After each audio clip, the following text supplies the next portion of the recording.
Apa kabar Bapak Ibu? Alhamdulillah sehat ya. Hari kedua semoga tetap semangat. Seperti kemarin yang sudah digambarkan, belum datang malam ya. Mas siapa kemarin mengambil angka 8 biar tidak terputus. Ya. Baik, ini sebenarnya dari rombongan Sarjito ternyata mungkin masih di jalan. Jadi paling dekat ternyata malah belum hadir dan sebenarnya ini sudah 15 menit terlewat ya, maksudnya dari yang kemarin kita jadwalkan. Ya semoga ini segera hadir, tapi mungkin sebelum kita memulai untuk hari kedua ini, kemarin ada permintaan ya untuk mengumpulkan apapun media promosi kesehatan yang dilakukan sudah digunakan di rumah sakit masing-masing. Bisa kami minta dalam bentuk soft file atau dari RSA. Silakan Mbak Iva atau dari RSUD Sleman. Oh enggak bawa atau dalam gimana? Soft file. Ya, soft file bisa dikirim ke email CHBPJ ya, Mbak. Ya. Ya, nanti bisa dikirimkan ke email CHBPJ nanti. Karena untuk materi pertama ini nanti akan disampaikan terkait dengan media sosial sebagai media promosi kesehatan. Oh ya, ini sudah hadir. Kok sendiri Mbak? Oh ya, baik. Alhamdulillah sudah hadir dari Sarjita. Baik, mungkin sebelum nanti mulai untuk materi di hari kedua ini, saya ingin review sedikit saja dari yang kemarin. Bapak Ibu sudah mendapatkan apa saja? Pematerinya ingat nggak kemarin narasumbernya siapa saja? Dokter Dia memberikan tentang apa? Oke, komunikasi efektif. Saya coba yang diingat tentang komunikasi efektif apa, Bu?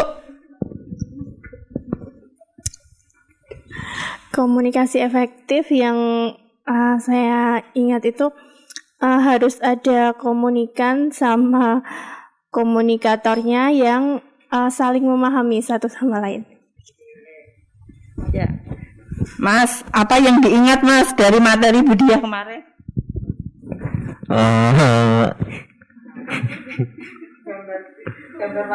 Oh iya, itu disuruh menggambar. Bila saya tanya materi, oke ya, hubungannya apa besar? Komunikasi yang baik adalah ketika kita bisa menyampaikan informasi kepada audiens secara utuh dan tidak ada miss di dalamnya. Oke, materi yang kedua kemarin disampaikan siapa?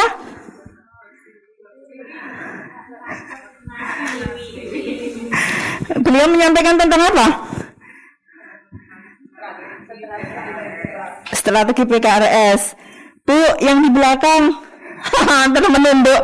Bu, apa yang diingat Bu dari materi dari Dr. Retmasiwi kemarin Bu? Oh, kemarin nggak hadir. Oke, yang sebelahnya Ibu.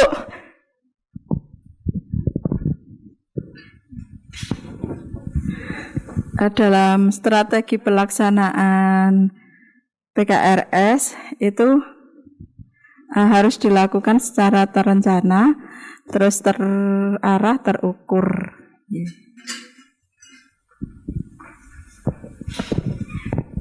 Ya, strategi PKRS harus dilaksanakan secara terarah, terencana, dan terukur. Oke, Mas, apa Mas yang diingat? Yang masih diingat satu hal saja. Dari Bu Siwi nih Bu, kemarin tuh tentang perencanaan, terus kita kasih tahu 18 metode perencanaan seperti itu Bu. 18 dibagi 3 6, satu buat ke pasien, satu ke lingkungan teman-teman sejawat, satunya ke masyarakat gitu. Alhamdulillah masih ada yang mengendap ya. Oke, yang ketiga kemarin siapa yang memberi materi? Oh, ya. Tentang apa?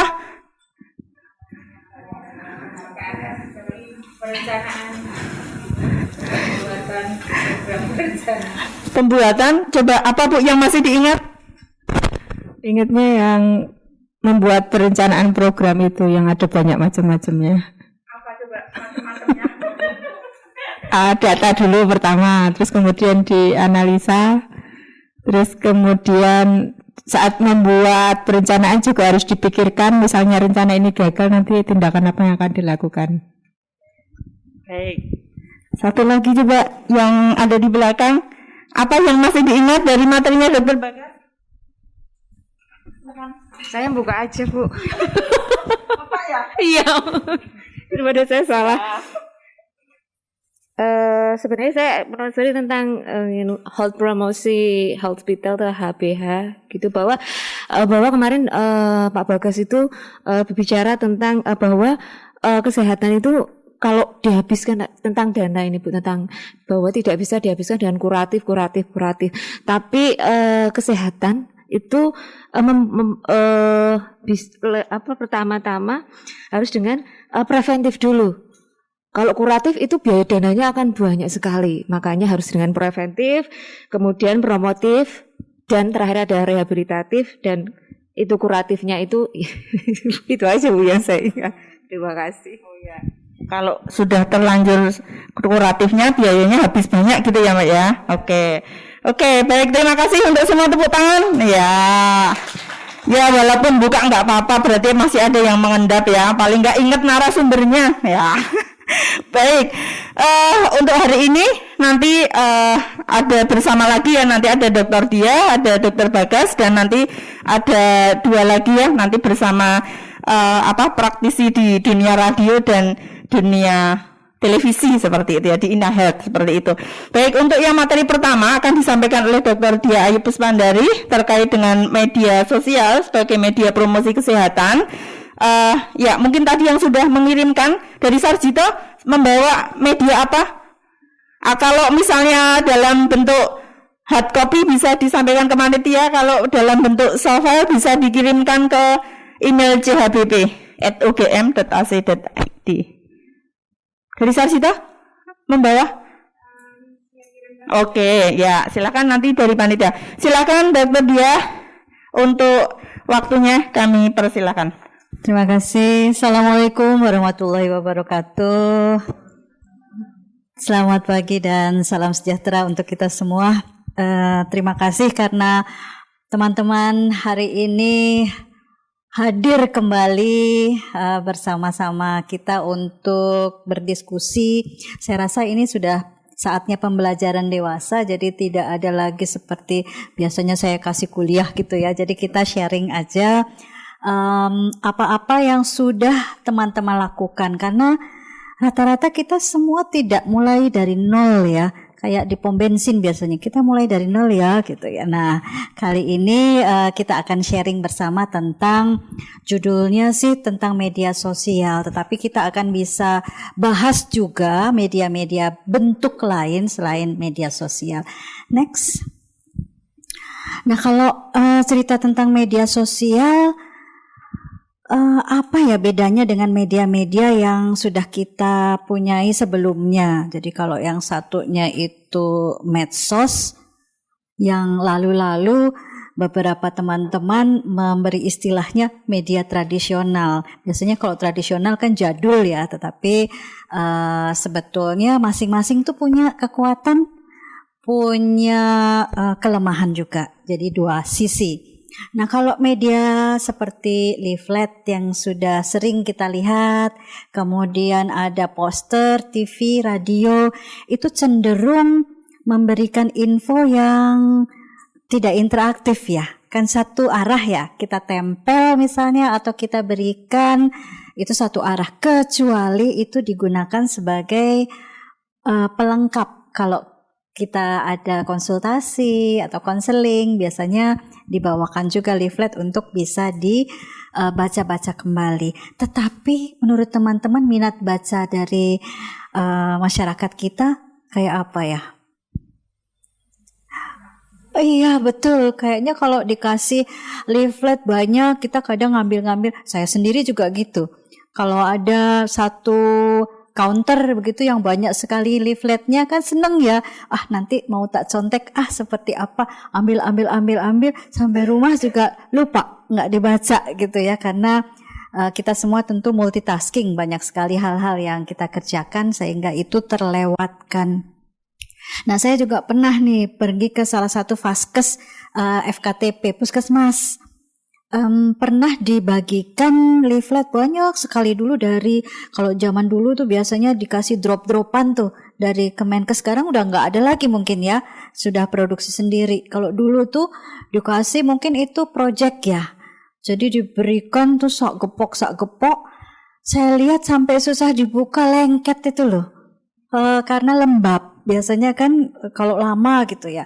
Terus sebagian ada dibaca semut karena dilipat buat ganjel meja yang rada itu tuh. Biasanya ada meja yang nggak rata bawahnya ya, diganjel. Aduh, sayang sekali. Karena kan satu leaflet berapa tuh biayanya? Kan cukup besar. Ternyata tadi sayang. Dan kalau ditanya kenapa ya nggak dibagikan aja gitu. Wah lah ya itu Bu. Ya, banyak ininya alasannya ya. Tentu teman-teman juga sudah paham kira-kira apa nih yang menjadi alasan. Nah, itu media tradisional. Bagusnya dia masif. Jadi bisa kayak TV kan masif banget. Disebarkan bisa langsung menjangkau banyak pihak. Kemudian juga untuk info-info yang memang dirancang komunikasinya massal dan satu arah.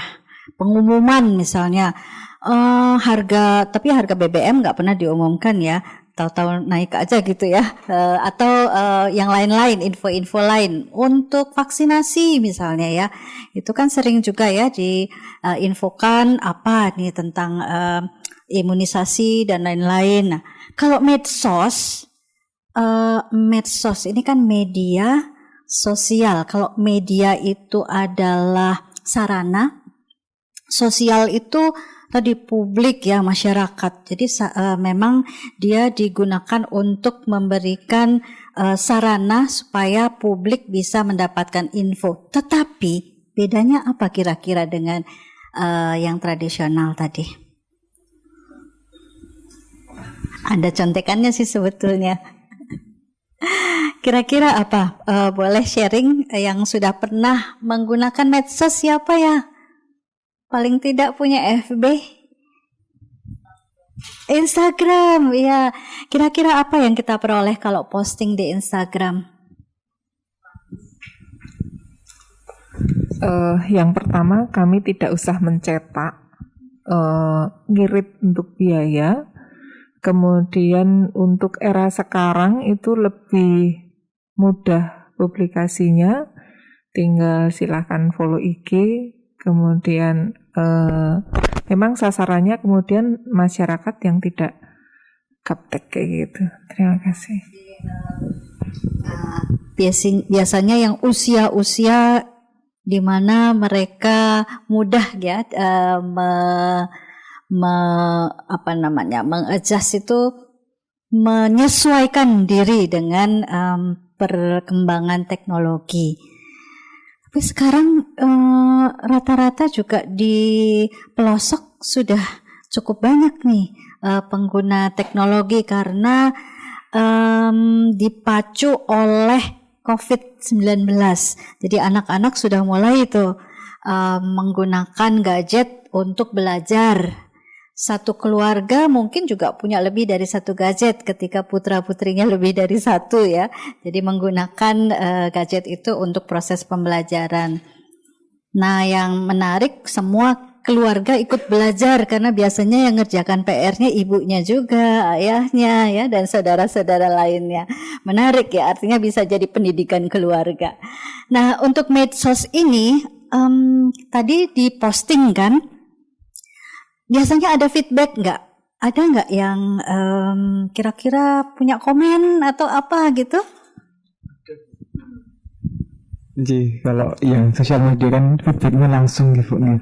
Jadi kita tahu ada yang senang, ada yang enggak, komennya apa. Kalau leaflet atau yang barang cetak kan kadang kita nggak tahu apa ini bagus responnya atau kurang apa kan kadang gitu. Dapat komen apa yang perlu perbaikan gitu? Pasti ada.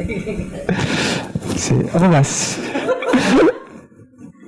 Oh, masih lah mungkin yang apa feedback di media sosial kita Mas yang sering terjadi. Kayaknya adminnya masih mau. Mungkin terkait apa yang feedback yang di sosial media mungkin karena emang kita di RSA itu kan adminnya ganti-ganti ya Bu. Terkadang itu memang penyampaian dari admin satu ke admin yang lain itu memang berbeda. Walaupun terkadang sudah dikonsep untuk ada template-nya untuk menjawab pertanyaan, tapi memang berbeda. Jadi adminnya kok nggak sama dengan yang sebelumnya dan lain-lain. Itu yang berbeda. Terus selanjutnya mungkin feedback yang dari sosial media mungkin kita ketidakteraturan untuk proses upload gitu Bu. Jadi kan memang biasanya kan kita memang schedule kan, tapi terkadang ada beberapa materi yang belum bisa masuk dan itu masih proses desain atau ACC. Jadi terkadang ini misalkan di kami ada vaksin ya Bu, misalkan itu vaksinnya kok hari ini kok nggak ada info yang terbaru dan lain-lain. Itu mungkin keterkurangan kita untuk update untuk secara berkala. Matur nuwun. Artinya teman-teman sudah sukses menciptakan demand, sudah sukses menciptakan keinginan orang untuk tahu, sehingga menunggu-nunggu. Wah ini kok nggak ada yang baru ya? Nah, artinya tidak seperti kan ada juga tuh ada dan tiada sama gitu ya. Jadi mau diupdate mau enggak ya begitu-begitu aja. Kalau sering direspons, tadi kan ada komen, cepat direspons, orang juga senang.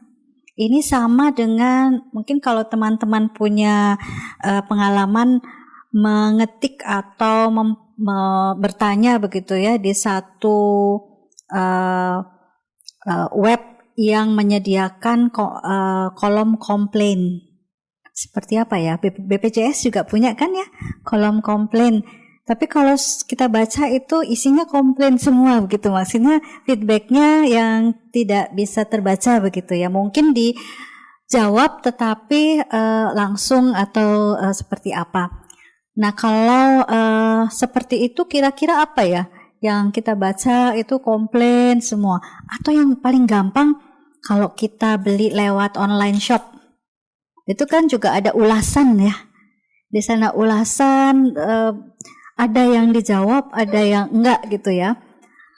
Menurut rekan-rekan kalau seperti apa rasanya kalau ada komplain terus direspon dan ada daftar komplain gitu ya, yang list komplain semua. Ada beda rasa enggak di sana? Mempengaruhi penilaian ya. Saya rasa itu Bu.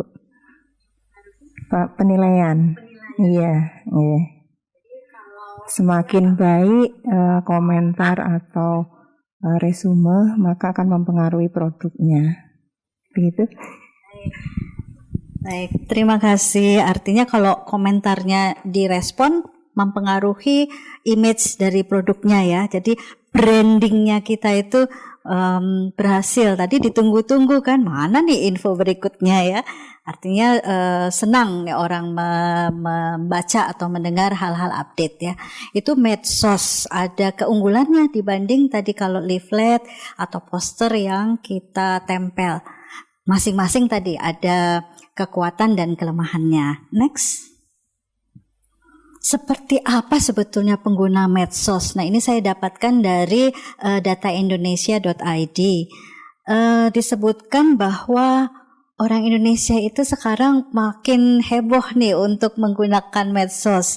Jadi di tahun 2022 Januari 191 juta yang menggunakan medsos. Karena kalau saya lihat abang tukang martabak dekat rumah saya itu juga mulai ini loh menggunakan IG, Instagram untuk memasarkan produknya. Jadi saya tahu ternyata Pak Dul itu sekarang sudah punya produk baru martabak isi ketan hitam. Kan ini aneh ya, martabak kok isinya ketan hitam sama parutan kelapa gitu ya. Wah, ini branding baru nih.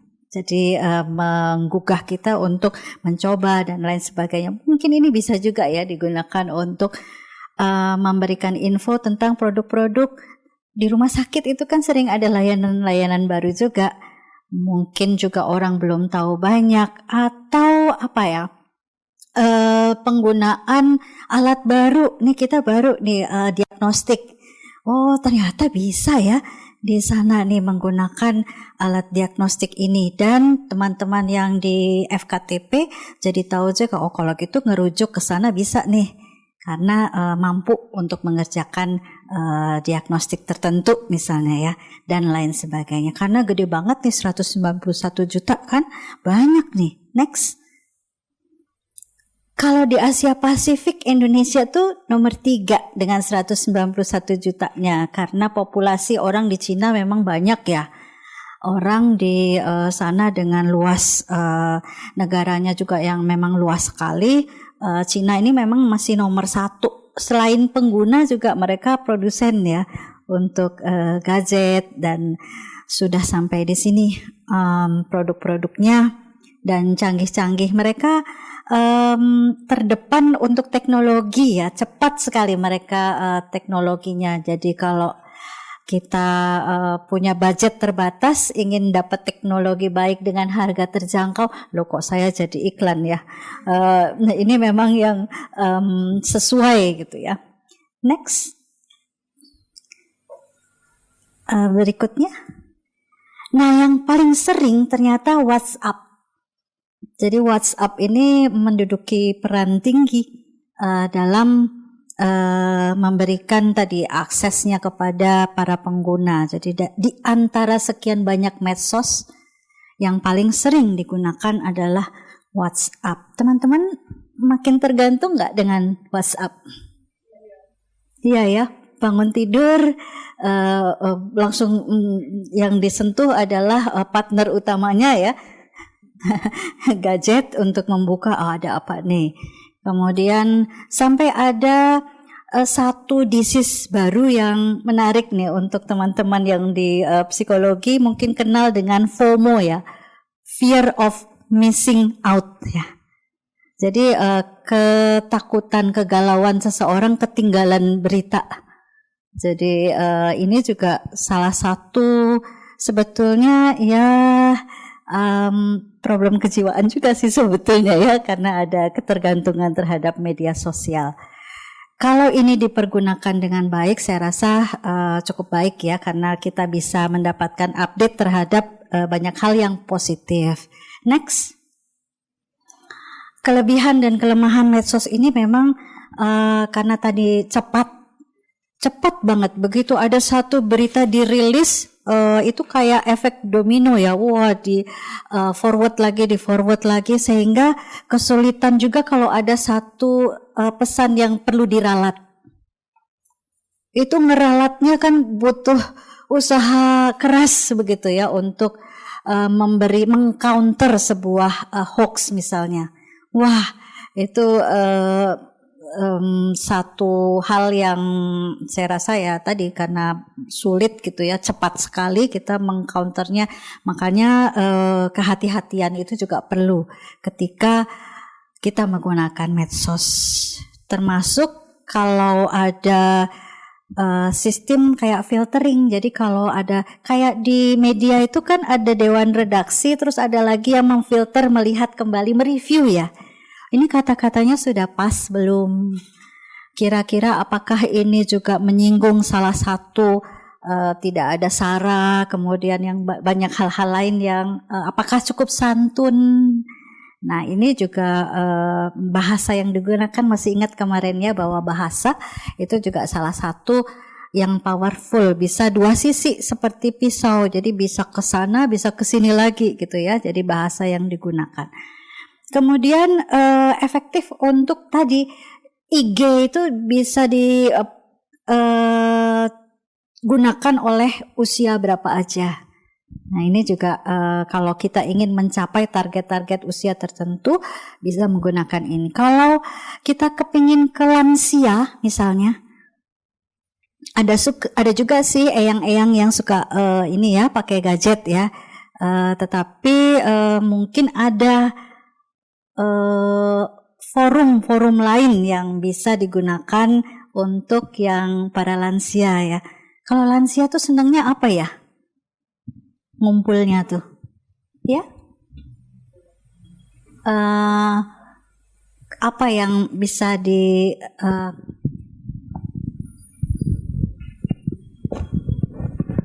Kalau lansia itu identiknya dengan kumpul-kumpul, suka kumpul-kumpul di perkumpulan-perkumpulan. Jadi kalau untuk medsos mungkin ada beberapa yang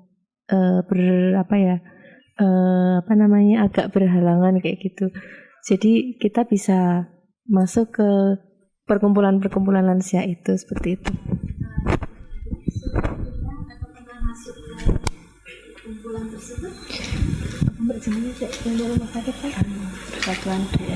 Kalau di RSUD Sleman itu ada Persadia, jadi perkumpulan yang orang-orang dengan DM, lansia dengan DM seperti itu.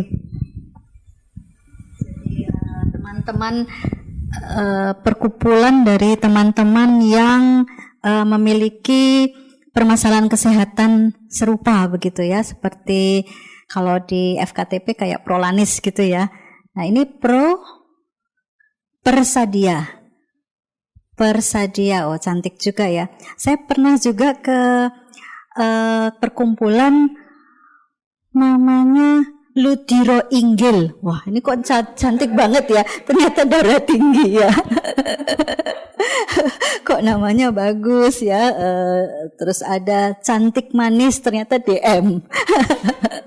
Jadi memberi nama yang cukup memberi semangat begitu ya, untuk mereka bisa berkumpul. Ini masif, kemudian efektif untuk difusi, dan biasanya bisa lintas juga nih. Lintas kita juga sering dapat info-info dari luar kan ya, yang tidak cuma dari Indonesia.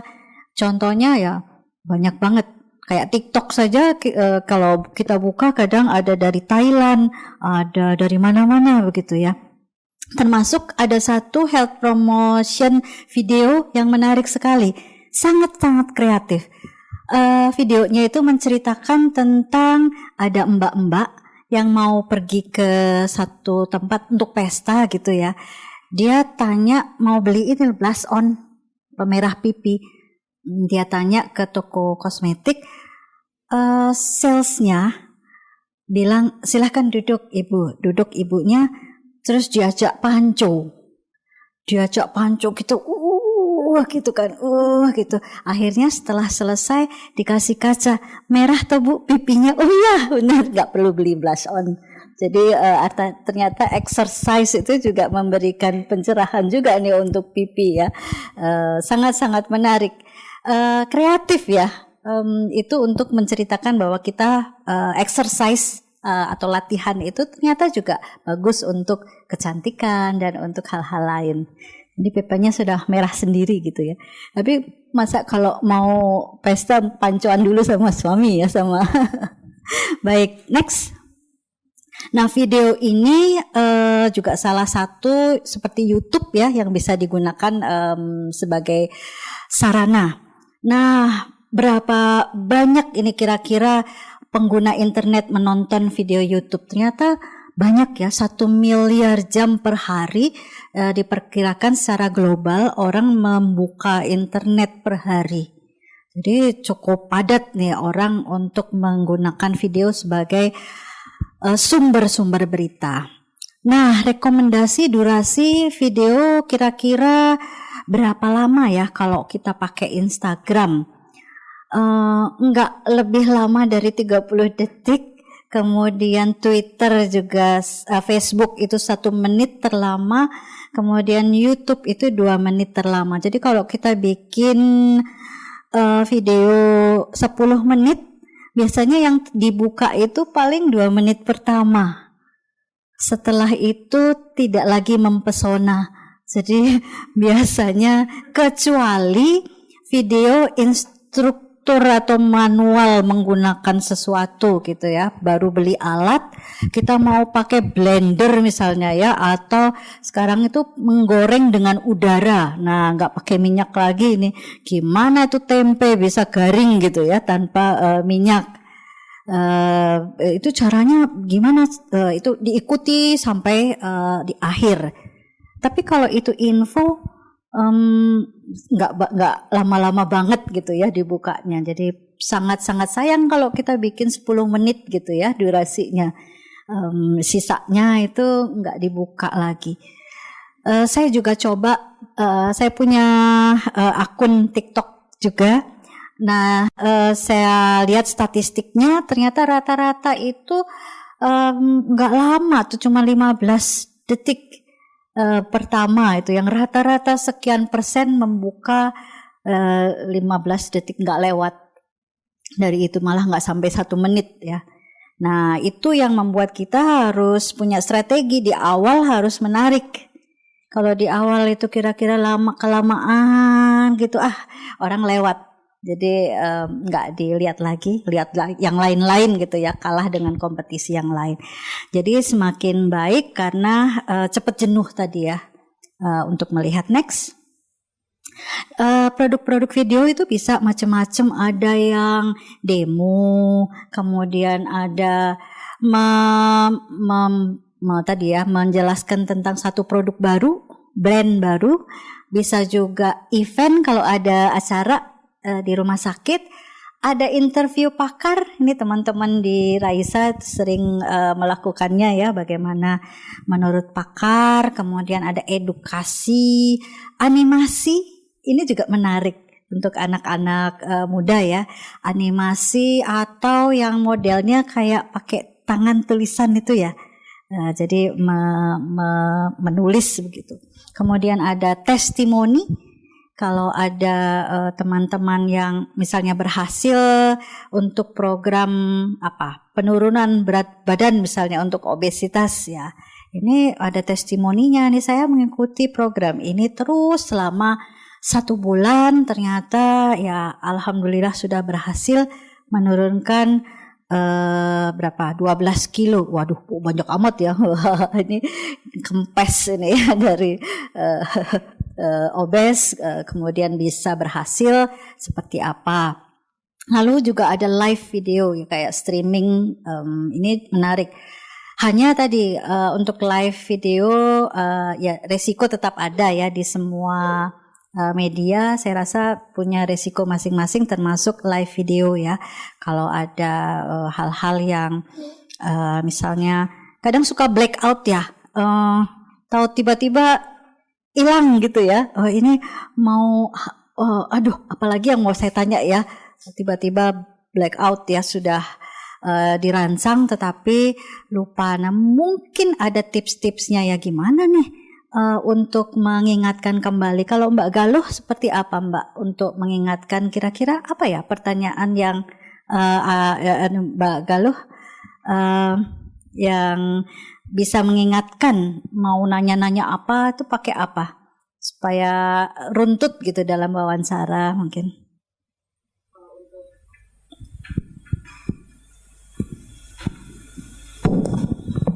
Kalau untuk mengingatkan kembali begitu ya Bu ya. Kalau untuk pas live mengingatkan kembali mungkin ingat nggak sobat sehat begitu mungkin Bu. Jadi atau tidak, kalau selain itu poin-poinnya apa gitu yang mau ditanya.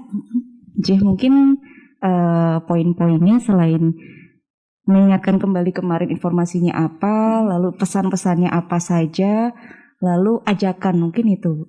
Oke. Nah, sebagai pewawancara mungkin perlu punya catatan atau tidak, Mbak? Iya, perlu poin-poin, Bu. Oh, bentuknya apa ya, Mbak? Kalau sih biasanya mungkin setiap orang punya cara sendiri-sendiri, Bu ya. Biasanya tulisan begitu sih, Bu. Pointer-pointer yang mungkin kita harus melihat dari sudut pandang orang luar butuh informasi apa begitu, Bu. Oke. Baik, jadi harus ada survei dulu juga ya. Kira-kira apa ya orang pengen tahu tentang, misalnya selama pandemi itu kan orang jarang keluar. Lalu apa nih olah tubuh yang bisa dilakukan di dalam rumah, atau orang di dalam kantor nggak ada alasan nggak bisa bergerak di kantor. Mungkin bisa dengan menggunakan kursinya, tempat duduknya, atau apa yang ada di sekitarnya. Jadi memberi info bahwa bergerak itu mudah. Tidak perlu pergi ke gym, perlu kegiatan-kegiatan apa saja yang bisa membakar kalori misalnya. Nyapu kalau di rumah masih kurang luas, nyapu di rumah tetangga, nyapu tetangganya lagi gitu ya. Jadi cukup gitu ya untuk membakar kalori. Next. Nah, kalau tadi video itu kan visual ya dan audio. Kalau cuma audio saja bagaimana? Ternyata ini juga ada satu survei yang menyatakan bahwa 5-10 menit per episode itu udah lumayan lama. Jadi 5-10 menit supaya tetap tertarik dan konten itu nggak terlalu banyak infonya supaya fokus di satu isi. Kadang kita lupa ya, kebanyakan gitu yang kepingin diceritakan, kebetulan pakarnya ini juga yang tahu segala macam. Palu gada, apa yang lu minta gua ada gitu ya. Jadi semua gitu diceritakan dalam satu masa. Nah, ini yang denger juga mau ngingetnya juga kebanyakan infonya ya. Kemudian podcast juga salah satu contoh ya. Podcast itu dari iPod broadcasting sebetulnya ya, asal katanya. Dulu yang menginisiasi itu teman-teman dari Apple. Kalau anak saya bilangnya apel kecokot gitu ya, karena ada gerowak sedikit itu ya. Jadi iPod ini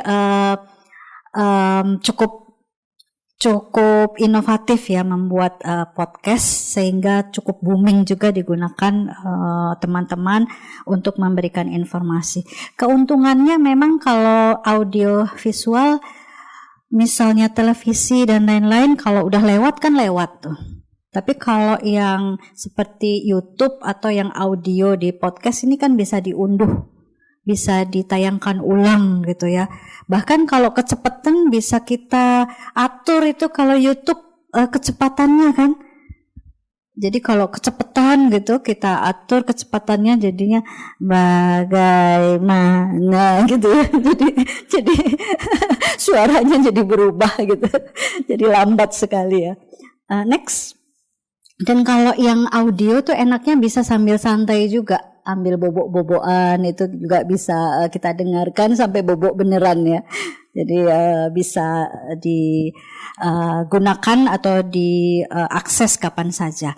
Nah, kapan terbaik kalau mau upload konten? Kalau dari beberapa rujukan mereka menyebutkan siang hari itu ketika istirahat jam 12 sampai jam 2 orang sempat untuk buka-buka, karena sisanya kan kerja ya atau punya aktivitas yang lain. Dan malam hari itu kira-kira 8 sampai 9. Tapi kadang di event-event tertentu misalnya pas Ramadan itu orang nunggu-nunggu waktu untuk berbuka puasa tuh sore hari atau nunggu sahur, itu kadang malah dini hari ya.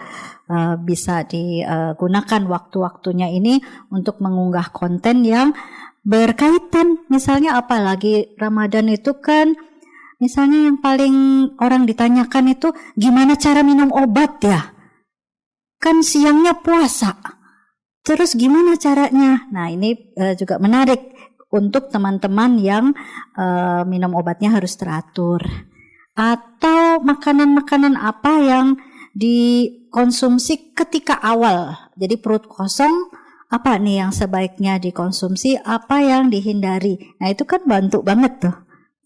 Terus misalnya gimana kalau lansia kepingin puasa juga, itu gimana untuk asupan nutrisinya dan cairannya serta yang lain-lain. Kan ini membantu tuh teman-teman yang ingin tetap menjalankan ibadah puasa dengan kondisinya masing-masing. Atau untuk anak-anak, kapan bisa mulai belajar nih, belajar puasa, kemudian seperti apa cara agar tadi ya tetap sehat, tetap bisa bertahan dengan baik. Nah, ini menarik. Bisa di posting di saat-saat tadi ketika saat-saat menunggu berbuka dan lain sebagainya. Ya, next. Masih punya waktu berapa menit? Nah, untuk evaluasi media sosial ini bisa dilakukan gampang sekali. Kalau di YouTube tinggal cari yang statistiknya tuh, berapa hitnya, berapa kali dilihat, kemudian kira-kira di jam berapa orang mengakses, itu juga bisa dilihat statistiknya yang bisa kita jadikan patokan untuk tadi kapan kita bisa mengupload hal-hal baru misalnya ya.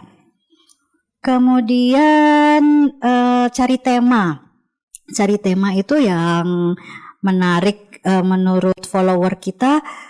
Kira-kira apa ya? Bisa nyontek sebetulnya dari tetangga sebelah kalau ada medsos yang serupa digunakan oleh orang-orang lain. Nah, kira-kira apa sih yang paling banyak disasar oleh orang? Kan sering juga ada orang personal ya, individual yang memposting tentang kesehatan, itu juga banyak. Nah, kita bisa tengok-tengok ke sana apa ya yang sedang diincar. Bahkan banyak orang tanya itu tentang komplementer kesehatan, tetapi yang ada hubungannya dengan komplementer, dukun, terus apalagi sih yang sering diakses, karena di televisi juga ditayangkan ya, beberapa memberikan ruang juga untuk pengobatan komplementer. Nah, ini kan juga mesti bukan disalahkan, tetapi dicari mungkin ya hal-hal yang supaya masyarakat bisa memilih sendiri. Karena mereka bijak untuk mengakses. Keputusan kan ada di masyarakat. Mau kemana mereka mencari pengobatannya. Jadi menarik ini untuk bisa mengevaluasi kira-kira kontennya apa yang dibutuhkan. Nah, berapa sering posting konten itu tadi menarik ya, karena ada yang menunggu-nunggu kapan nih postingnya. Tetapi sebetulnya yang paling penting adalah isinya juga. Jadi kalau dia dibutuhkan, bahkan menurut kita itu sederhana, ternyata dicari orang. Misalnya menurut kita nggak mungkin lah orang tanya, ternyata ada gitu ya yang menanyakan hal-hal penting. Misalnya gimana kalau mau daftar ke poli misalnya gitu ya, padahal sederhana menurut kita, semua orang udah tahu nih. Tapi ada juga yang belum tahu ada online registrasi misalnya, kan ini layanan baru, jadi nggak perlu nunggu nongkrong lama dari pagi gitu ya di ruang tunggu, bolos mungkin atau izin untuk peneman. Nah, biasanya ada yang menemani untuk konsultasi gitu ya. Next. Nah, ini sudah terima kasih, artinya sudah selesai begitu ya. Nah, kita bisa coba lihat ada media yang tadi dikirimkan ya. Dari tadi ada media dari yang teman-teman lain, apakah ada media online-nya juga? Mungkin kita coba mencoba satu ya, mungkin sebelah sini ini produksi dari RSA. Yang bukan RSA siapa ya? Ini RSA bukan. Nah, boleh bersama-sama mungkin mencoba melihat, lalu silahkan berkomentar. Komentar di sini boleh, tidak ada dendam di antara kita, jadi silahkan. Ini juga produksi dari RSA yang bukan RSA ya. Lalu ini RSA juga yang bukan RSA, ada di depan bukan RSA ya. Mohon maaf, silahkan ya. Teman-teman, ini RSA juga ya. Oke. Kalau produk yang lain, Sarjito, oke, sambil melihat yang sudah print out, sudah tercetak, kita lihat di sini dari Sarjito. Bentuknya apa ini? Sosmed. Waktu itu di dalam rangka Pekan ASI Sedunia, tanggal 1 sampai 7 Agustus, kami memposting salah satu media edukasi yang kita posting melalui Instagram. ada beberapa slide untuk topik ASI makanan terbaik bagi bayi. Ya, Maka boleh digeser sebelahnya. Oke. Inisiasi menyusui ini. Oke. Kemudian next. Ada 4 slide total kalau tidak salah ingat.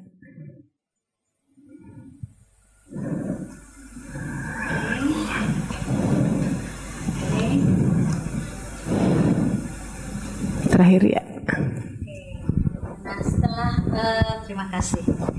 Setelah sekilas kita melihat, apakah ada komentar tadi warna soft ya, yang digunakan warna soft? Bagaimana menurut teman-teman? Cocok untuk ibu menyusui? Untuk kalau menyusui itu usia berapa ya? Enggak mungkin 89 ya. Nanti expired. Ibu-ibu muda artinya ya. Untuk warna sudah cukup masuk ya. Ya, mungkin sedikit tambahan, mohon izin. Untuk ini memang kita menggunakan warna soft dan ini adalah warna branding yang coba kami bangun sehingga memang nuansa di Instagram dan di media-media untuk tahun ini adalah warna soft seperti ini. Ya, warna pastel yang kami berharap semoga cukup kekinian. Terima kasih. Baik. Nah, soft itu adalah warna kekinian. Jadi pastel ya. Pastel, isi telur, isi ayam. Baik, dari warna, kemudian konten, tidak terlalu banyak info tadi ya yang diberikan. Ada saran enggak dari isi tadi yang di sini pakai bold ya, pakai yang ditebalkan, artinya itu yang ingin di highlight ya. Apakah cukup? Banyak ruang kosong enggak di itu? Coba yang sebelumnya.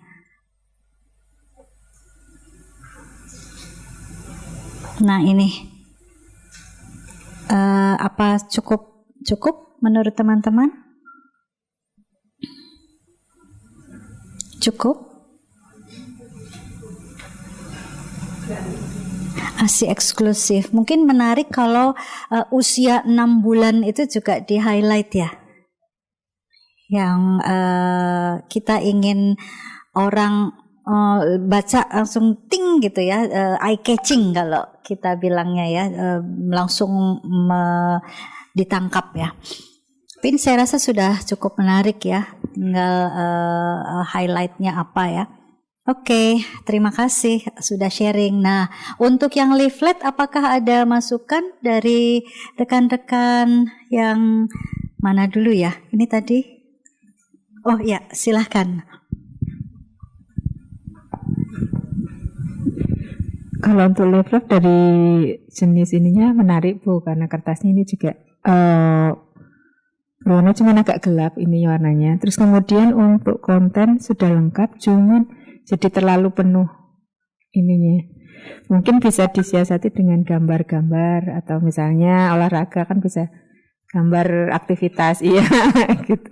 Terus kemudian untuk sumber-sumber makanan juga bisa dengan gambar-gambar makanan. Tapi mungkin maksudnya ini gambarnya sudah di sini, cuman kan belum menjelaskan. Ini masukan dari rekan-rekan tadi, warnanya yang ini agak gelap ya. Roti kelihatannya jadi ini roti apa, tempe? Oh oke. Nah kadang jadi tidak begitu terlihat ya tempenya. Ini sama dengan ada satu billboard besar di dekat pura wisata, itu ada infonya itu narkoba. Jadi hindari penggunaan narkoba, ada gambar daun ganja, pil begitu ya. Ketika saya bawa rekan, kebetulan orang luar lewat, dia bilang hebat sekali ya, Anda punya billboard besar yang 4 sehat 5 sempurna. Dalam hati, kok iya ya, ternyata daunnya itu mirip daun singkong, yang daun ganjanya, dan pilnya itu mirip telur. jadi karena dia nggak bisa bahasa Indonesia, dia bilang, wah hebat ini sudah ada diet seimbang Anda ya. Dalam hati, wah ini bisa mabuk kalau makan ini ya sayurnya. Oke, ini tadi warna dan gambar ya. Kemudian yang lain ada masukan? Oke, terima kasih Bu. Ini daftar bahan makanan penukar, karena judulnya daftar, jadi ini banyak tabel gitu. Tapi mungkin pengaturan warna dari tabelnya. Terus sama ini kayaknya kontras warna aja, biar terbaca lebih mudah. Gitu. Jadi, kontras warnanya ya. Kalau isinya, infonya sudah cukup karena ini daftar ya. Jadi daftar bahan makanan penukar. Jadi kita lihat di sini apa saja begitu ya. Hanya agak tertutup begitu warnanya yang hijau tua ya, karena tipis ya. Mungkin dijadiin satu aja atau gimana, satu warna gitu ya. Iya. Kalau ini jadi agak sulit ya. Oke, ini masukan saja dari rekan-rekan untuk warnanya, supaya satu warna saja, tidak belang-belang begitu ini. Oke. Tapi ini juga menarik, kayak ada jadwal kereta api itu ya, gini ya. Oke, silahkan yang teman-teman terakhir ya.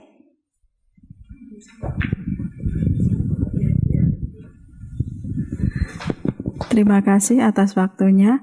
Untuk leaflet yang dengan topik diet peningkatan berat badan anak, ini usia lebih dari 1 tahun. Untuk isi atau informasi dan materinya bisa ditambahkan lagi untuk berat badan yang ideal.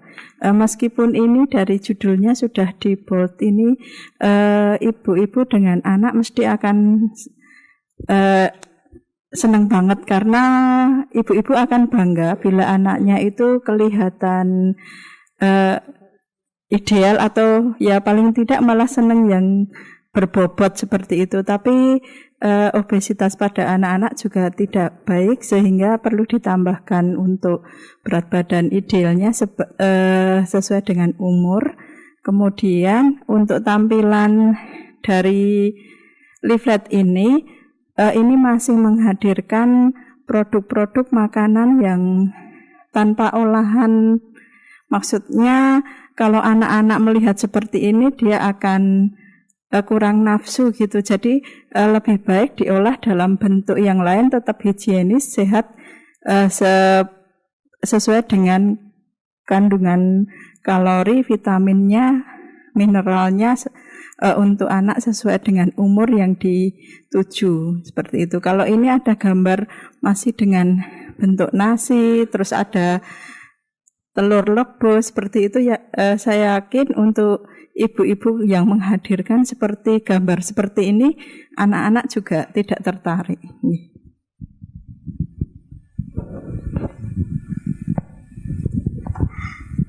Terima kasih. Ini menandakan bahwa rekan-rekan sudah memiliki kemampuan untuk melakukan evaluasi. Kemarin ada yang bertanya bagaimana melakukan evaluasi untuk media. Ini adalah salah satu. Kita tanyakan saja ke yang melihat, gitu. Paling tidak kan ada teman-teman yang punya anak juga, usianya sekitar berapa, itu sebagai tester pertama begitu ya. Bisa juga sebelum kita mencetak, kadang-kadang punya prototipe dengan pilihan misalnya 3 atau 4 warna, bisa ditempelkan di satu area, lalu dikasih mangkok-mangkok atau apa ya, wadah begitu, nanti yang ada sesuatu yang bisa dimasukkan ke situ, bisa sedotan atau apa, bisa pilih tuh yang mana sih yang paling Anda suka ya, yang dimasukkan banyak berarti itu yang warna pilihan. Ini untuk warna dan tata letak, misalnya ingin membuat prototipe atau contoh yang diminati begitu ya.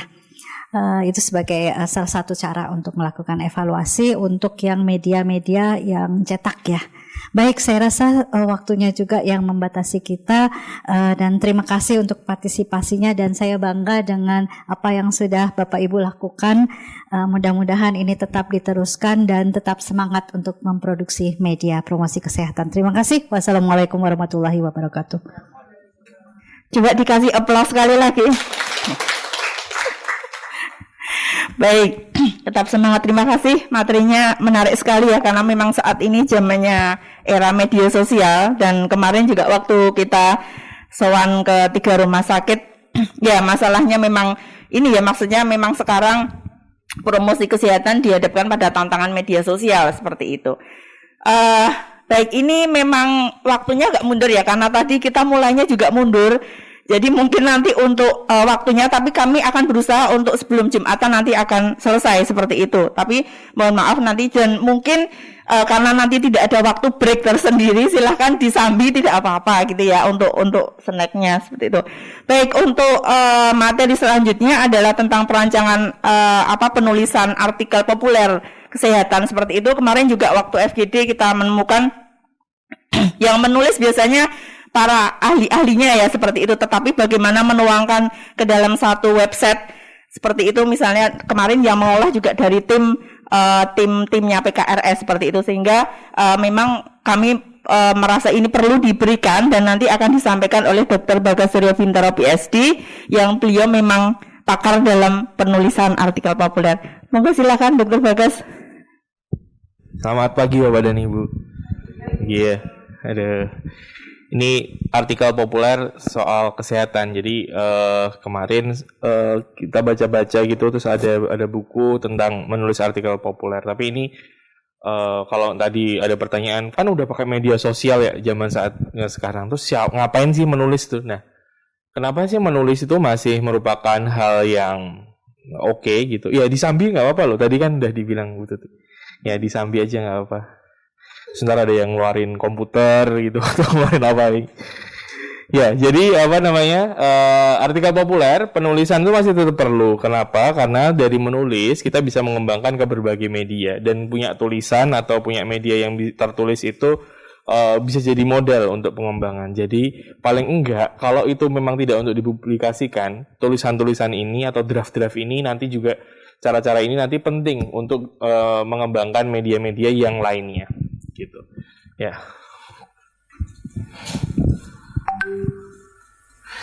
Nah, menulis ya, jadi jarang ada penulis yang dapat menuangkan seluruh gagasannya secara terperinci. Itu udah rahasia umum. Jadi tidak ada orang yang terus sekali duduk langsung jadi tulisan bagus tuh jarang banget biasanya. Biasanya akan pakai step-step.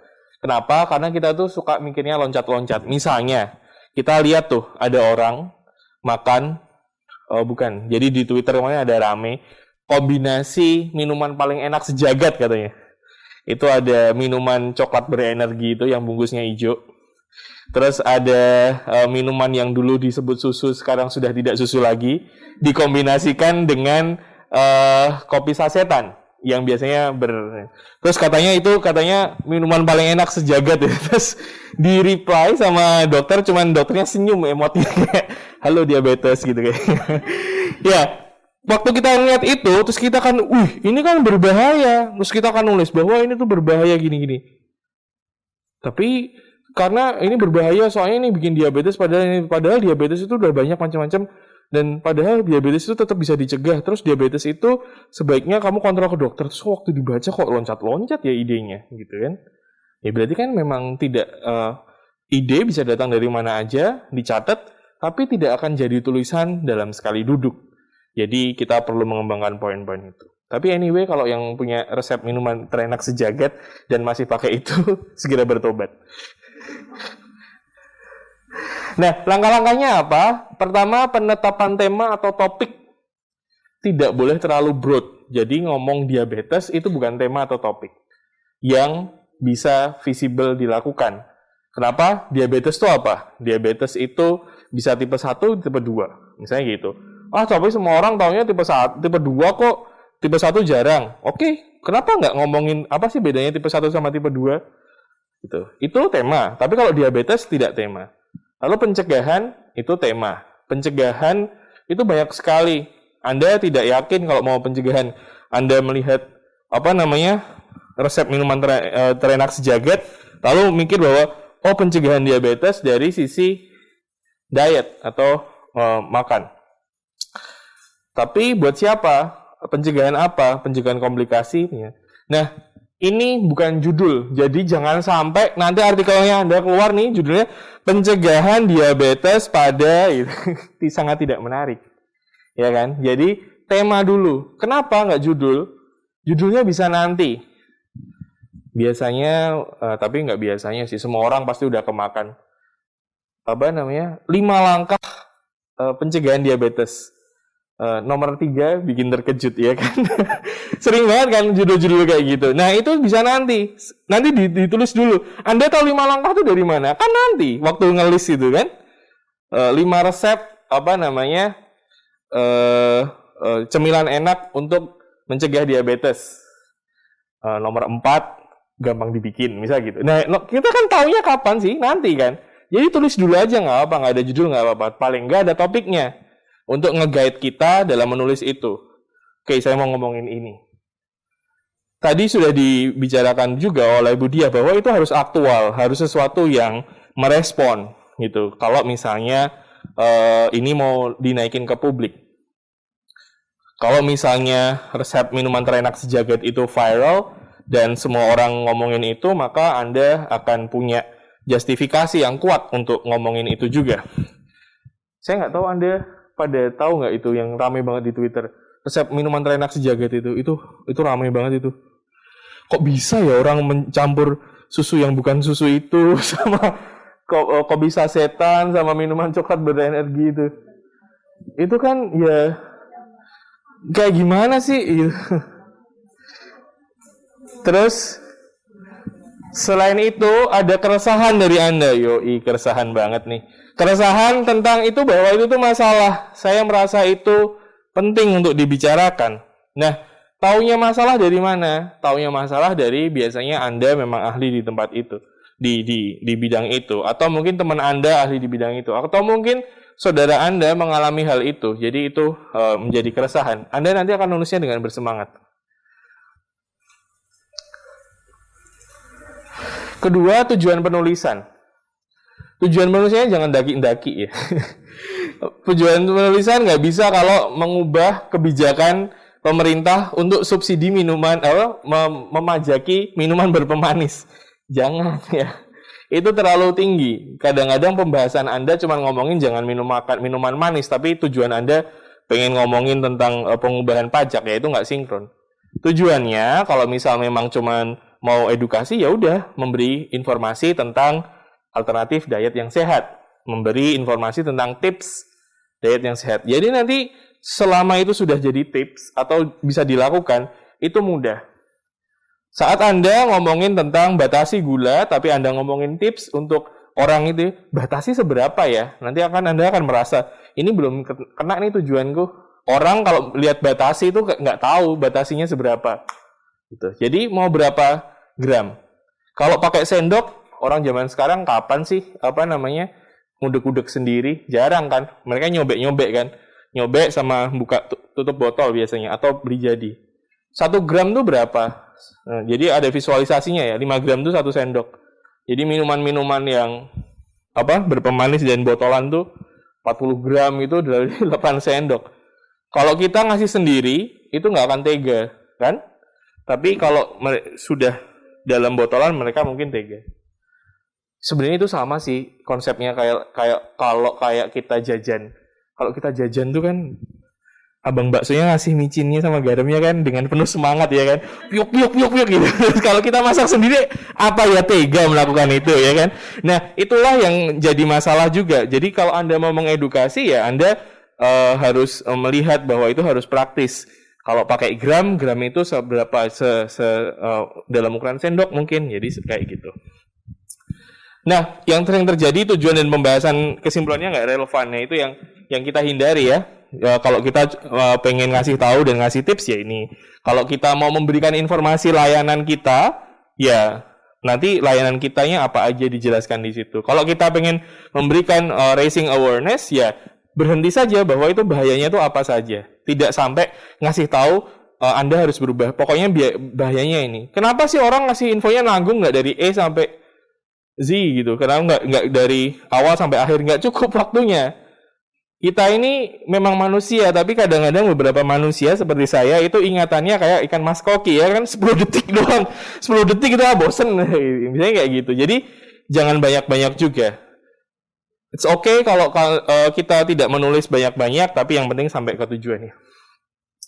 Nah, ketiga, karena kita sudah tahu apa tujuannya, kita bikin outline. Outline itu bikin apa? Biar kita itu fokus. Karena kita ini sering terdistraksi. Misalnya kita ngomongin diabetes, terus nanti ngomongin bahwa diabetes itu komplikasinya bisa gigi kulitnya keriput. Kalau kulitnya keriput nanti implikasinya nggak menang Oscar mungkin kalau bintang film atau apa yang lainnya. Terus nanti bisa kemana-mana gitu. Nah, itu kan bukan sesuatu yang oke untuk dibicarakan dalam satu artikel yang harusnya pendek kan. Nah, outline akan membantu kita menulis dan menuju arahnya dan mengingatkan kita apa sih konsep-konsep yang penting yang kita perlu kembangkan. Misalnya kita tidak sebagus-bagusnya itu dokter sih ngasih contohnya ekstrim, nggak mungkin lah saya ngeloncat bakal ke sana-sana. Paling enggak, walaupun itu semuanya adalah sesuatu yang satu topik yang Anda tulis, tapi tanpa outline, Anda bisa membicarakan itu satu topik yang benar tuh loncat-loncat. Misalnya dari epidemiologi. Diabetes tuh bahaya loh. Diabetes itu, itu kan udah bahaya. Terus diabetes tuh menyerang segini. Tapi kan bahaya sama menyerang itu kan bukan sesuatu yang sinkron kan? Bahaya tapi menyerang. Berarti saya bukannya menyerang dulu berapa orang dan itu tuh bahaya. Sehingga bebannya banyak. Coba bayangin kalau diabetes tuh bahaya loh. Diabetes tuh menyerang ini. Diabetes tuh bisa di-screening loh di kami. Nah, cara diagnosisnya seperti ini. Lah kan diagnosis dulu baru screening kan? Baru kita menawarkan, saya juga bisa loh melakukan itu. Nah itu loncat-loncat nanti kalau nggak ada outline-nya. Misalnya gini, pengubahan gaya hidup pada pasien diabetes. Caranya kita mau menyampaikan gagasan perlunya tentang pengubahan gaya hidup di diabetes. Masalahnya adalah epidemiologi. Jadi diabetes tuh berapa orang sih yang kena? Terus dampaknya apa kalau banyak banget orang yang kena? Dampaknya itu tergantung sama siapa? Sama audiensnya. Kalau audiensnya pemerintah, maka dampaknya adalah overwhelm health systemnya, jebol anggarannya. Kalau dampaknya adalah buat individu, maka boleh nggak ngomongin jebol anggaran? Ya boleh juga, tapi anggarannya rumah tangga ya kan? Bukan anggarannya pemerintah. Anda ngomongin triliun-triliunan, anggaran pemerintah dia nggak relate. Buat apa? Saya tuh duit setriliun aja belum pernah lihat. Nanti dia bilang gitu gimana? Ayo. Nah, jadi ini harus diomongin. Misalnya kayak gitu. Pengaruh gaya hidup terhadap manajemen diabetes. Gaya hidup yang perlu diubah. Tips untuk perubahan dan layanan RS apa yang kita punya untuk perubahan gaya hidup. Jangan screening ya. Yang di sini jangan farmasi juga. Kan nggak ada urusannya yang farmasi gitu. Yang pengubahan gaya hidup aja punya apa? Misal punya gym, kalau misal buat internet, kalau Anda ngomong punya gym, masyarakat target Anda nggak bisa ngakses, nggak boleh juga. Itu mingin-mingini namanya kan. Kalau Anda mau ke masyarakat, ya Anda bilang kalau kita punya ahli gizi, kita punya ahli sport medicine gitu. Jadi bisa ngasih tahu. Tapi kalau memang gymnya terbuka, ya boleh gitu. Kalau buat staff, gymnya kan bisa dipakai tuh, ya, dikasih tahu. Sudah, ini tadi terus kan baru kayak gini nih. Saya yakin Anda semua pasti tahu isinya tuh bakal ditulis apa saja, tapi akan lebih enak, sama-sama enak jika ini semua bahan-bahannya kredibel. Bahan-bahan kredibel tidak selalu harus merupakan sesuatu yang ada di internet, sumbernya akademik. Bahan-bahan kredibel bisa saja benar-benar dari teman-teman yang sudah punya kredibilitas untuk itu, jadi expert opinion. Walaupun kalau di akademik expert opinion itu paling rendah, tapi ini adalah artikel dan juga tidak terlalu dalam sehingga itu mungkin bisa dilakukan. Epidemiologi diabetes bisa juga kita melihat di laporan-laporan, termasuk laporan rumah sakit. Kalau bahan itu belum ada, maka akan bingung menulisnya apa. Sebaliknya, kalau bahannya banyak, Ya bingung juga, soalnya banyak banget yang mau ditulis. Tapi kita semuanya harus fokus. Biasanya satu titik gitu ya, 1 paragraf, 2 paragraf selesai. Kenapa? Karena satu alinea itu harus lebih dari 1 kalimat. Jadi kalau satu ide itu 1 atau 2 kalimat, maka itu sudah selesai, penting. Kadang-kadang yang yang kita merasa sulit adalah kita memilih mana sih informasi yang lebih penting. Kembali lagi, target kita siapa, tujuannya siapa. Kalau target kita rumah tangga, maka informasi bahwa rumah tangga yang merokok, mereka akan menghabiskan uangnya lebih banyak di rokok dan kurang di makanan sehat. Itu lebih penting daripada rokok menghabiskan biaya BPJS sebanyak berapa triliun misal. Itu jadi nggak penting karena ya itu penting, tapi kalau di ranah rumah tangga itu jadi kurang penting. Bahan-bahan secukupnya, tidak usah terlalu banyak. Lalu kita lihat lagi outline kita. Kan kita udah baca-baca tuh. Wah ternyata ini ada ya datanya kayak gini. Wah ternyata kayak gitu ya. Wah ternyata pernah ada penelitian ini. Kemarin saya ngobrol sama dokter ini, ternyata beliau pernah ngerjain penelitian ini, ternyata this and that. Jadi banyak sekali yang hal-hal baru yang kita mau lakukan. Nah, terus habis itu apa sih yang perlu diubah? Coba Bapak dan Ibu sekarang dilihat lagi kira-kira kalau saya mau kayak gitu, apa yang harus saya ubah? Epidemiologi diabetes. Perlu? Masih perlu di situ? Boleh? Masih perlu diboleh? Untuk pasien diabetes merasa perlu nggak? Apakah menampilkan epidemiologi itu perlu atau enggak? Epidemiologi yang seperti apa? Epidemiologi yang cuma jumlah saja? Kalau jumlah saja mereka merasa banyak temannya nanti. Jadi harus kenaikan misalnya. Jadi itu makin banyak. Atau geser ke yang muda sehingga orang merasa eager untuk mengubah atau ngecek dirinya sendiri. Aku muda juga nih, merasa aman, tapi ternyata akhirnya pertama diabetes saat ini shifting ke usia muda. Itu epidemiologi, tapi bukan jumlah lagi. Itu bikin orang jadi merasa wah penting nih berarti. Jadi epidemiologi diabetes yang awalnya kita mau ngomongin jumlah, kita sekarang ngomongin tren. Oke. Dampak diabetes sebelumnya sayanya tahu yang jauh-jauh, tapi ini untuk yang muda nanti penurunan produktivitas misal.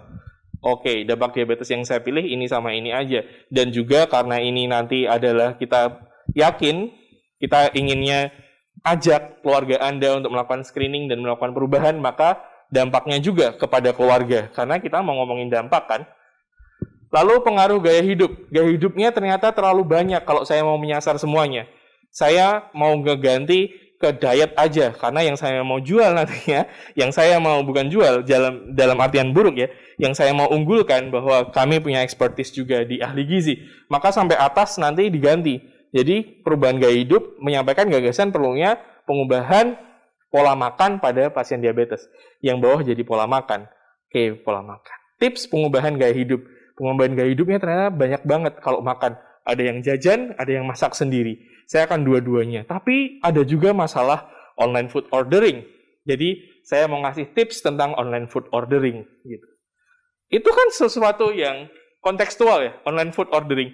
Siapa sih yang makan siangnya nggak online food ordering sekarang? Semuanya tuh online food ordering, walaupun WA mbak siapa gitu kan tetap aja itu online food ordering kan. Malas banget kan itu. Jadi ya tetap aja itu online food ordering. WA kantin. WA Mbak Ngatmi kalau saya di rumah. Iya, saya manggilnya Bunga itu. Bunga tuh. Ya, terus habis itu layanan rumah sakitnya akhirnya kita mau menunjukkan apa? Dari kita ngobrol ternyata ada layanan gizi. Ternyata selain ada layanan gizi, kita juga baru tahu bahwa karena kita ngomongin online food ordering, kantin kita juga bukan kantin. Instalasi gizi kita melayani catering untuk orang-orang yang mau membentuk gaya hidup sehat. Sudah ada belum catering rumah sakit yang melayani luar ya RSA ya, misalnya kayak gitu. Nah, setelah itu terus kita tulis semuanya itu, mengembangkan kerangka penulisan. Ditulis ya kan, ditulis yang bagus. Habis itu ya Ya 5 menit tapi ya, jadi mengembangkan kerangka penulisan tuh yang tadi outline yang kita udah tahu mau nulis apa atau apa, terus dibikin kalimatnya. Kalimatnya yang baik disusun. Jangan yang kalau misal mau ganti topik ngeplang ya. Jadi jangan nggak nyalain sen terus tiba-tiba jeglek gitu kan. Ya. Nah, itu tuh perlu pelatihan. Jadi nggak apa-apa, nanti kita bisa melakukan itu.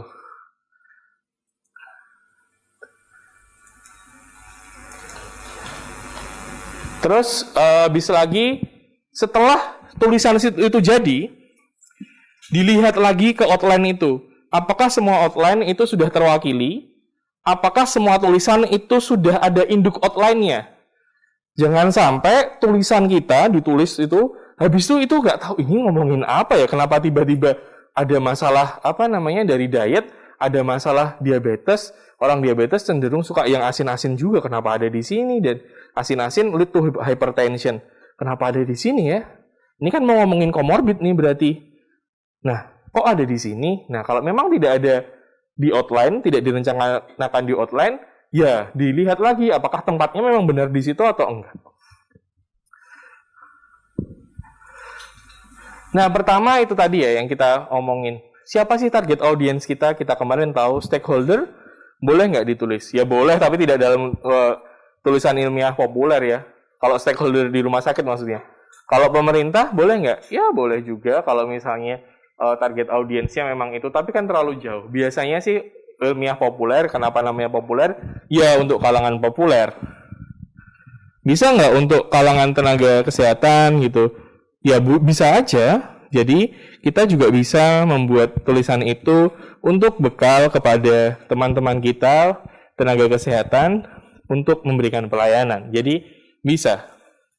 Kalau memang target audiensnya adalah teman-teman yang melakukan pelayanan, maka buatlah bahwa saat mereka membaca itu tahu apa yang dilakukan. Misalnya rumah sakit kita, kalau buat keluar kan bilangnya RSA atau RSUD Sleman atau RSUP Dr. Sarjito gitu. Tapi kalau untuk pelayanan ceritakan kepada pasien, Anda dapat merujuk pasien kemana. Jadi itu harus jelas targetnya siapa.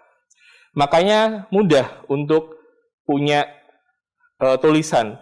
Jadi tulisan yang generik itu kalau targetnya siapa, mau dibikin targetnya aja, di tweaking targetnya kita melihat aja bahasanya targetnya udah tembus atau belum. Apakah materinya terlalu dalam atau enggak dalam. 3 dari 10 itu mungkin easy untuk populer. Tapi 3 dari 10 itu dokter nggak suka baca 3 dari 10. Sukanya 33,4% misal. Karena itu kayak lebih ilmiah gitu, lebih kredibel misal gitu. Tapi preferensinya beda-beda. Apa yang Anda ketahui tentang keterampilan literasi kesehatan mereka? Jadi apa yang Anda tahu tentang kemampuan-kemampuan target itu? Misalnya kalau targetnya populer ya Anda tahu bahwa mereka bisanya ini, bisanya itu, mereka akan ngecek di sini, akan ngecek di situ.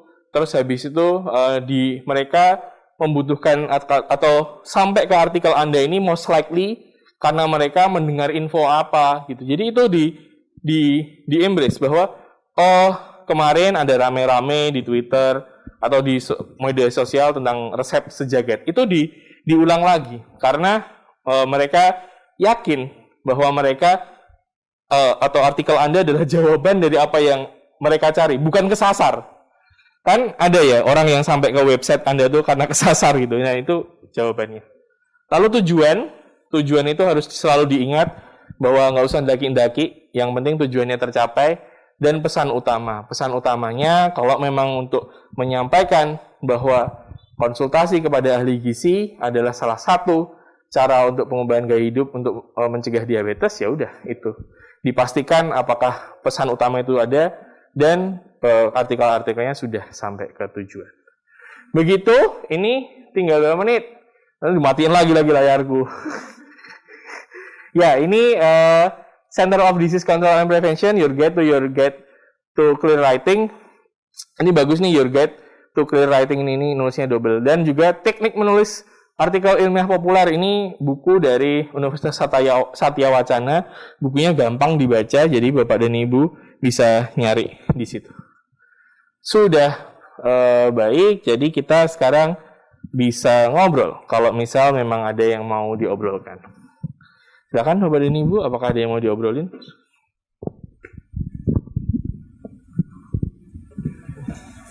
Bukan, satunya. Nggak ada? Oh ada. Gimana Bu? Katanya tadi mau nanya yang kemarin atau yang hari ini? Iya.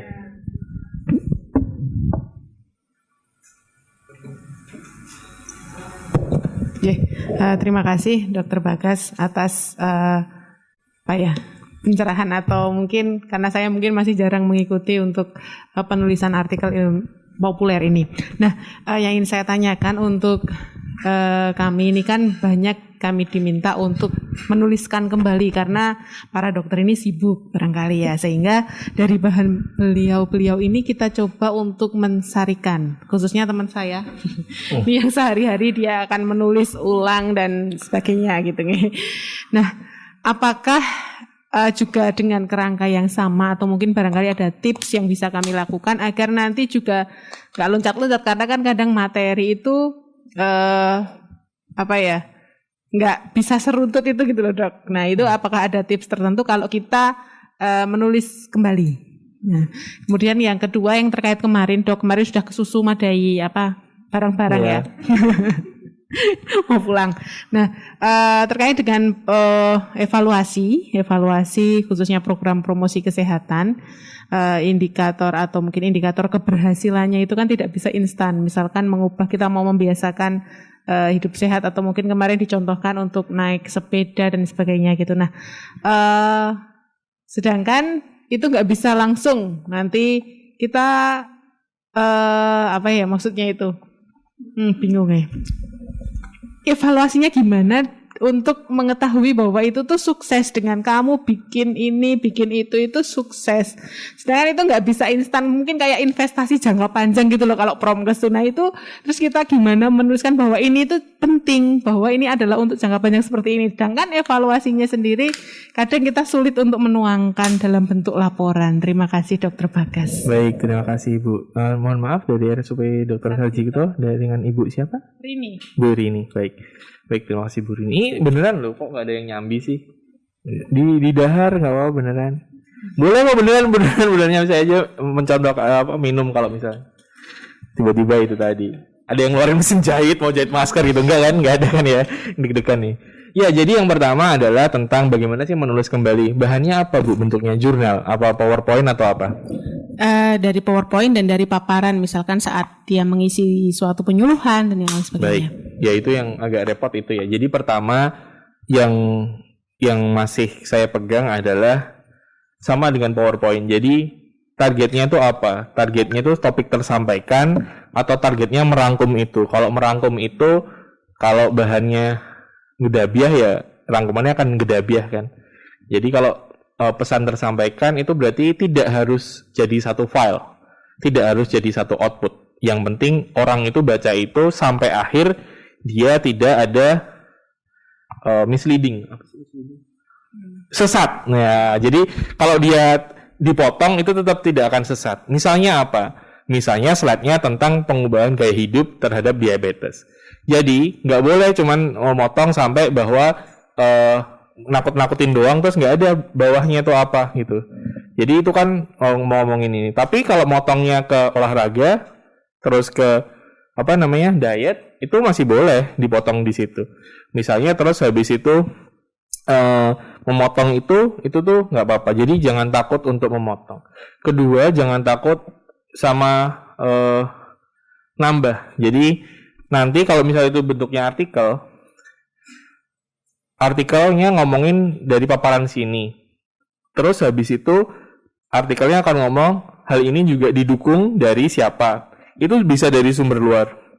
Lalu kembali ke paparan atau penelitian dokter, si dokter itu kalau memang mau dijual dokternya supaya untuk layanan kan harus dijual ya, bahwa kita punya dokter ini, dokter itu, kita punya layanan ini. Emang nggak apa-apa. Tadi kemarin kita sudah sepakat ya bahwa menjual layanan itu tidak berdosa. Yang penting kita maunya itu untuk promosi kesehatan. Jadi itu harus dilakukan juga. Kedua, biasanya mohon izin Bapak dan Ibu, kan sudah dibikinin. Mohon berusaha untuk konfirmasi karena biar sama-sama enak. Itu yang paling enak sih, konfirmasi. Nah, konfirmasi itu termasuk kalau motong dikasih tahu kita akan motongnya gini sehingga besok akan ada lagi. Nggak cuman ini. Biasanya dokternya ngamuk-ngamuk gara-gara taunya akan dipotong, adanya cuman ini. Loh enggak loh, kemarin saya juga ngomong ini ngomong itu. Enggak, sabar dulu. Ini dipotong dua gitu. Sekarang karena ini Hari Pangan Sedunia, kami motongnya hanya yang di gizi saja, Dok. Besok yang aktivitas fisik kita akan motong di aktivitas fisik. Akan dikeluarkan di aktivitas fisik. Outline-nya kita akan ngomongin ini dan semuanya ada di slide dokter. Udah gitu. Biasanya sih gitu. Ada masih oke, Bu? Udah oke ya? Oh ya, udah aja sih. Nah, terus saya ngomong apa lagi tadi? Oh, mana yang RSUD Sleman yang nanya kemarin? Ibu masih keluar ya? Ya itu berhubungan soalnya. Kemarin contohnya Ibu dari RSUD Sleman itu cuman hanya RSUD Sleman berapa yang tindak? Oh ya, ada yang rawuh. Kan ngomongnya obesitas ya. Terus kan pusing kan? Sedikit macam-macam. Sebenarnya mungkin pusing itu juga ada masalah dengan melakukan indikatornya, bikin indikatornya salah karena indikatornya harus balik ke BMI yang normal. Boleh nggak balik ke BMI yang normal? Boleh. Tapi kira-kira mereka tuh paling banyak itu overnya berapa? Atau paling sedikit overnya berapa? Paling sedikit overnya 10 kilo misal, yang lainnya lebih dari 10 kilo. Saya tuh over loh, saya tuh overnya 10 kilo. Jadi over 10 kilo itu tuh nggak kelihatan. Maksudnya nggak banget gitu ya, kelihatan. Ya saya tahu saya kelihatan gendut, iya. Cuman over 10 kilo tuh cuman kayak saya. Jadi nggak terus gede banget gitu. Saya tuh over 10 kilo. Jadi over 10 kilo tuh berapa? 1 minggu boleh turunnya berapa sih? Setengah kan? 1 bulan berapa? 2 paling. Itu udah bagus banget tuh, sehat. Jadi kalau mau ini akhir tahun, by the end of the year semua orang akan balik ke BMI yang normal, ya impossible. Anda bikin indikatornya udah bener, time frame-nya yang salah. Ya nggak mungkin. By the end of the year kita cuman punya 3 bulan kan? Berarti turunnya cuman 6 kilo. Terus kita semua pengen turunnya jauh banget, ya nggak bisa. Itu evaluasi indikatornya benar. Time frame-nya yang tidak masuk akal secara biologi. Nah, tapi saya nggak tahu tuh kayak gitu. Nah, makanya bekerja samalah dengan orang-orang yang tahu gitu. Misalnya gitu. Aktivitas fisik, naikin aktivitas fisik. By the end of the year, aktivitas fisik orang semua harus nutup. Nggak bisa, jantungnya nggak bisa dipaksa kayak gitu, nggak nutup. Dari sport medicine bilang bahwa nggak bisa ini Mbak. Jadi kita naikin dulu pelan-pelan. By the end of the year kita cuma bisa sampai segini. Jadi kadang-kadang itu yang bikin frustasi itu time frame-nya. Indikatornya sudah benar, targetnya yang daki-daki itu tadi. Nah, target daki-daki itu bukan hanya masalah karena uang atau masalah karena sumber daya ya, tapi secara biological karena kita kerjanya di kesehatan, berurusan dengan manusia, itu juga harus dipikirkan. Itu pertama. Lalu indikatornya apa saja? Nah, indikatornya kita bisa lihat. Misalnya itu kemarin macam-macam kan. Nah, kita membutuhkan kebahagiaan kecil untuk tetap semangat untuk mengerjakan sesuatu. Jadi kalau misal memang programnya ada sesi misal, yaitu kedatangan sesi itu dilihat berhasil atau enggak. Lalu Anda targetnya berapa? Targetnya 90% orang datang sesi. Per sesi loh. Lalu 90% orang atau 80% orang menyelesaikan 5 sesi. Ya itu harus dilihat. Jadi harus ada absen yang runut dan kronologik. Berarti kalau menyelesaikan kedatangan lengkap, berarti dia harus punya KMS toh, kartu menuju sehat. Kartu kontrol itu supaya dia tahu kapan-kapannya, berapa kalinya. Terus habis itu targetnya ini diisi sama dokter atau sama siapa yang sudah jadi artis di kalangan staff-staff ya harusnya beliau yang ngisi. Kalau beliau nggak bisa, misalnya kalau dokternya nggak bisa ya, kalau dikirimin residennya, nanti kita ngobrol lagi sama dokternya. Jadi nggak di belakang terus baru dievaluasi semuanya. Kita pengen menyediakan, kita pengen semua orang beraktivitas fisik. Lalu kita tanya, kita pakai survei, sudah naik aktivitas fisiknya belum? Itu per minggu, per berapa? Jadi gitu sih Bu, pelan-pelan. Yang biasa jadi masalah tuh targetnya di belakang semuanya. Tidak ada target kecil-kecil gitu, nggak ada. Jadi langsung semua berapa persen atau semua orang harus balik ke BMI normal. Wah itu stres tuh. Karena kita nggak tahu untuk mencapai BMI normal itu aktivitasnya apa saja dan titik-titik aktivitas itu tidak dievaluasi. Biasanya sih itu yang kenapa itu. Yang di Sleman tuh ada targetnya nggak sih Bu? Sudah masuk akal secara biologik.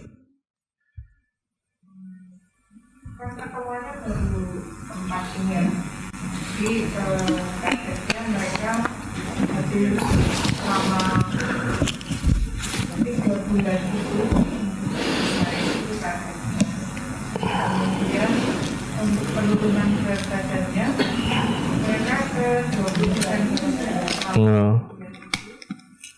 Tekanan darah turun dari 20 selama berapa bulan Bu, mohon izin? 3 bulan. Kalau ada yang 90, 20-nya berapa? Gede banget loh itu. 18 loh 20-nya. Nggak masuk akal itu Bu. dari tim aktivisnya yang Iya. Kalau secara umum itu ditangani per orang. Jadi misalnya Kak Chris mungkin nggak turun 20%. Sepertinya seperti itu. Oh iya. Nggak dia yang Iya. Nggak apa-apa Bu. Cuma maksudnya itu tuh penentuan target dan penentuan apa-apa tuh ya harus berkonsultasi sama ahlinya. Iya, soalnya sering banget itu. Jadi ada mahasiswa saya bikin program tuh kayak gitu, penurunannya berapa lah, nggak mungkin lah ini bisa kejadian. Jadi nanti merasa gagal gitu. Terus dan cari-cari alasan kan biasanya kalau gagal. Ya alasannya tuh dari perencanaannya udah bermasalah. Jadi kamu nggak perlu cari alasan di belakang. Alasannya itu dari depan, penentuan targetnya.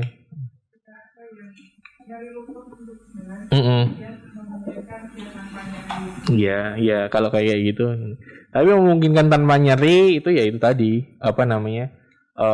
harus turun berapa. Terus kalau harus turun berapa berarti apakah dalam 3 bulan? Nanti 3 bulan ya frame-nya berarti time frame-nya. Iya. Gitu. Kalau ada bulan puasa sih nggak apa-apa. Iya, maksudnya itu lumayan membantu kalau saya ya. Ya gitu, Bapak dan Ibu, kayaknya ini nanti kalau mau ngobrol kita ngobrol lagi ya. Dan sekarang kita ke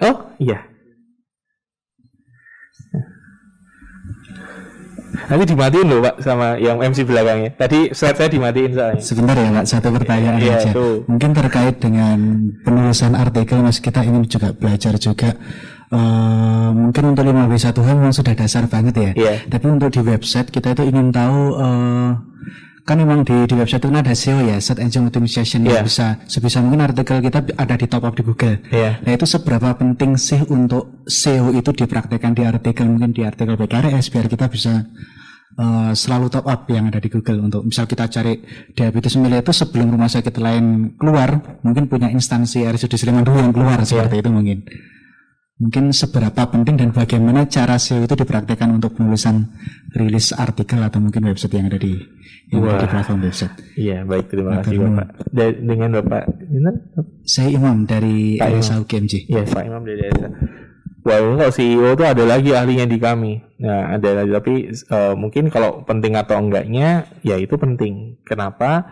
Karena lebih kepada itu nanti udah ada internal juga ya, bahwa kita mau top of the notch gitu untuk pencarian gitu, dan untuk top of the notch itu tetap harus aktual, itu penting karena aktual menggunakan sesuatu hal yang sering diobrolin itu penting. Jadi kalau misalnya saya nggak tahu tapi ini boleh atau enggak, kita boleh nggak pakai istilah awam, boleh diabetes basah gitu. Ini diabetes basah ya opo. Kalau buat kita sebagai tenaga kesehatan itu kan kita nyalah gitu, itu kayak gitu. Tapi boleh nggak dipakai? Boleh.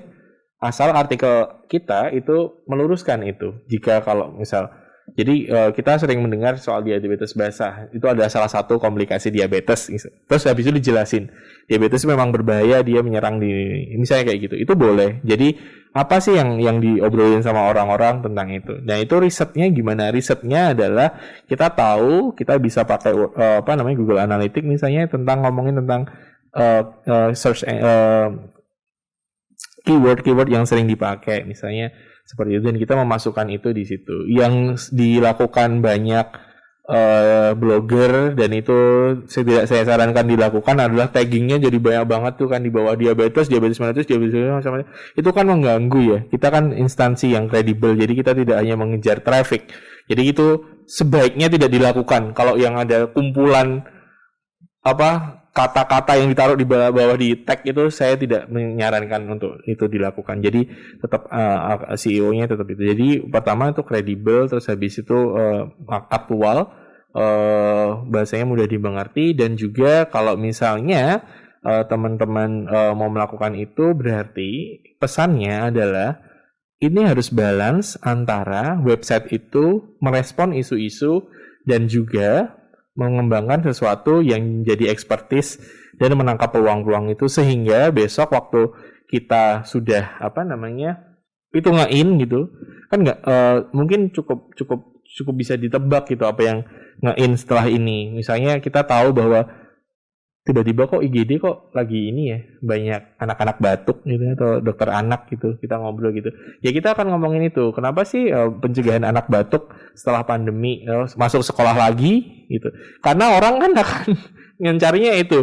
Anak batuk, satu kelas batuk, anak saya itu sekelasnya itu dari 17 itu bisa kayak nggak masuk 10 gitu, banyak banget. Bisa nggak masuk 7. Nah itu kan sebelum itu jadi omongan, itu kita sudah merasakan atau kita di rumah sakit sudah merasakan. Nah, kita sebenarnya diuntungkan dengan itu, dengan di rumah sakit. Kuncinya apa? Kuncinya ngobrol juga. Ngobrol apa sih tren sekarang, Dok? Apa sih yang ini? Misalnya ada ruangan untuk atau ada sistem untuk kita ngobrol bersama, rapat mingguan, rapat rapat kodik, yaitu hanya ngobrol-ngobrol kecil saat kita ketemu itu bisa. Jadi selain aktual, kita harus lebih dari aktual, yaitu pioneer itu Pak kalau dari saya. Dan kita diuntungkan karena di rumah sakit, di sistem kesehatan kita yang lebih dulu tahu. Yang pas zaman COVID mau naik kan juga kita lebih dulu tahu kan, tiba-tiba klinik COVID kayak pelan-pelan kok kayak naik nih gitu, atau sampel mulai naik. Nah itu saatnya untuk ngomongin itu, gejala dan macam-macam dinaikin lagi. Gitu.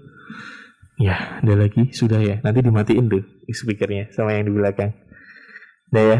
Baik, terima kasih Bapak dan Ibu. Mohon maaf jika ada kesalahan atau ada hal-hal yang masih kurang jelas. Nanti kalau ada yang mau didiskusikan, insya Allah saya akan di belakang. Nanti juga bisa minta kontak saya. Saya bisa dikontak via email. Dan juga saya rumahnya cuma di Jombor, jadi dekat sama semua rumah sakit ini.